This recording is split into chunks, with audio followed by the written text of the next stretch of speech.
Madhya Pradesh cadre के चर्चित IAS अधिकारी नियाज खान ने अपने नाम से अब सरनेम हटाने का फैसला लिया है। जी हाँ, नियाज खान का नाम अब नियाज होगा, खान उसमें से हट जाएगा। सोशल मीडिया प्लेटफॉर्म एक्स पर उन्होंने अपना पेन नाम माइकन ए कर दिया है।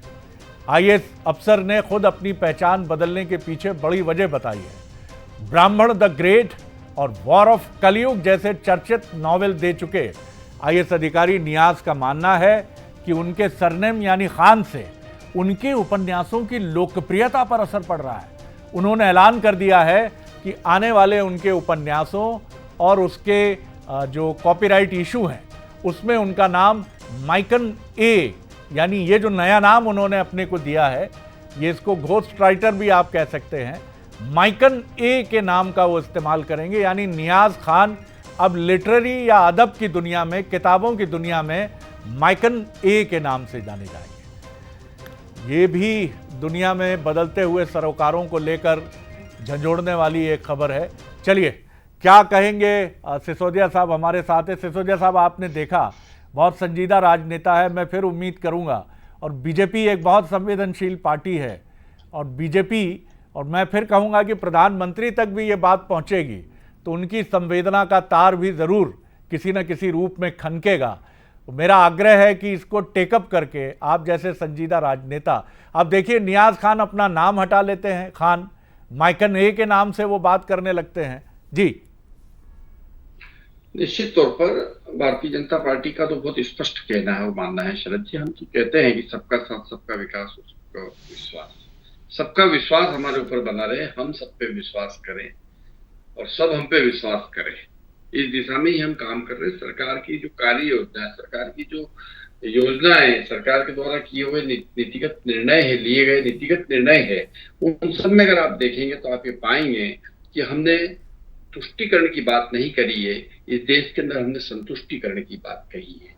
हमने संतुष्टिकरण के माध्यम से समाज के सभी वर्गों को संतुष्ट करने का काम किया है, चाहे योजनाओं के माध्यम से हो, चाहे नीतिगत निर्णयों के माध्यम से हो। तो निश्चित तौर पर जब हमारा स्पष्ट मानना है कि हम सबको संतुष्ट करते हुए संतुष्टिकरण के तहत देश के नागरिकों का विकास और उनका विश्वास जीतना चाहते हैं, उनका विकास करना चाहते हैं, तो ऐसे में फिर इस प्रकार की जो समाज में ये चीज चलती है तो ये भी कहीं ना कहीं ठीक हो, इस दिशा में भी हमारा प्रयास होता है। मैं समझता हूँ कि इंदौर में पहले से ही हमारे बहुत पार्टी के तमाम बड़े नेता भी वहां पर निवास करते हैं और भी पार्टी का वहां पर पूरा कैडर है। निश्चित तौर पर हम बात करके और बजरंग दल के भी पदाधिकारियों से बात करने का हम प्रयास करेंगे, करवाएंगे। बिल्कुल नहीं, मैं धन्यवाद देता हूं, चर्चा हो सकेगी। आपने बहुत संजीदगी से। गौतम साहब, मेरा आपसे भी आग्रह है कि मुझे तो लगता है कि इसमें बीजेपी कांग्रेस का एक ज्वाइंट डेलीगेशन जो है वो बजरंग दल से मिले और ज़िला प्रशासन के साथ बैठे।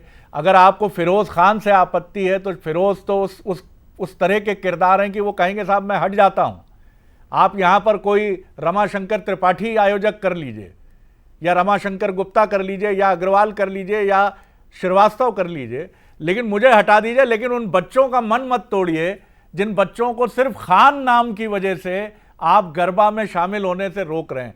सर, ये इंदौर की तहजीब का सवाल है, ये इंदौरियत का सवाल है, ये उस इंदौर का सवाल है जो सबसे अलग है, जिसकी झलक सबसे अलग।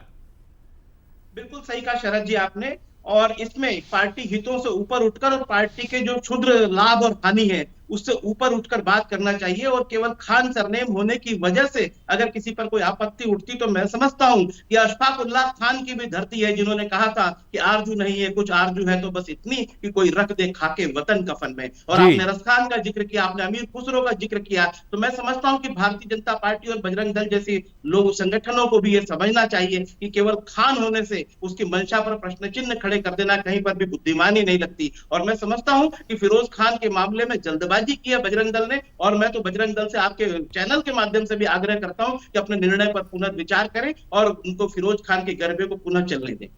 बिल्कुल, और अब्दुल हमीद भी इसी परंपरा के एक जाबाज वीर रहे जो हैंड ग्रेनेड्स बांधकर पैटर्न टैंक्स पर कूद पड़े थे। उनके शरीर के परखच्चे उड़ गए सरजमीन के लिए, लेकिन वो एक ऐसे जाबाज योद्धा थे। तो हमें किसको याद रखना चाहिए? हम उन आतंकियों के नाम पर या कुछ उन फिरका परस्त ताकतों के नाम पर जो इस मुल्क में भी है, क्या हम अब्दुल हमीद को भूल जाएंगे? क्या हम रस खान को भूल जाएंगे? क्या हम भूल जाएंगे फिरोज खान को जो 35 सालों से गरबा करा रहे हैं? नहीं साहब, नहीं।